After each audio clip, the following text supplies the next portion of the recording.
અમદાવાદના કોંગ્રેસના બે નેતાએ મુખ્ય નિર્વાચન અધિકારીને રજૂઆત કરી. મતદાર યાદી સુધારણા અંગે હરીશ શુક્લાને આવેદનપત્ર આપવામાં આવ્યું. ધારાસભ્ય ઇમરાન ખેડાવાલા અને પૂર્વ એમએલએ ગ્યાસુદ્દીન શેખે રજૂઆત કરી. બંને જગ્યાએ નામ ધરાવતા મતદારને કાનૂની કાર્યવાહીથી રક્ષણ મળે, ચૂંટણી કાર્ડને આધાર કાર્ડ સાથે લિંક કરવા માટેની પણ રજૂઆત કરી. બીએલઓ પાસેથી એન્યુરેશન ફોર્મ બળજબરીથી લેવાતું હોવાનો આરોપ લગાવ્યો. રીડેવલપમેન્ટ અને સ્થળાંતરના કારણે અનેક મતદારોના નામ જૂના સરનામે હોવાની પણ વાત કરી. પરપ્રાંતિયોના નામની પણ યોગ્ય ચકાસણી કરવાની રજૂઆત કરી.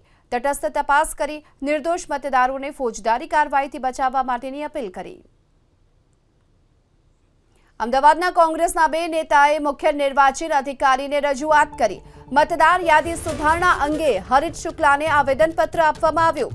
ધારાસભ્ય ઇમરાન ખેડાવાલા અને પૂર્વ એમએલએ ગ્યાસુદ્દીન શેખે રજૂઆત કરી. બંને જગ્યાએ નામ ધરાવતા મતદારને કાનૂની કાર્યવાહીથી રક્ષણ મળે, ચૂંટણી કાર્ડને આધાર કાર્ડ સાથે લિંક કરવા માટેની પણ રજૂઆત કરી.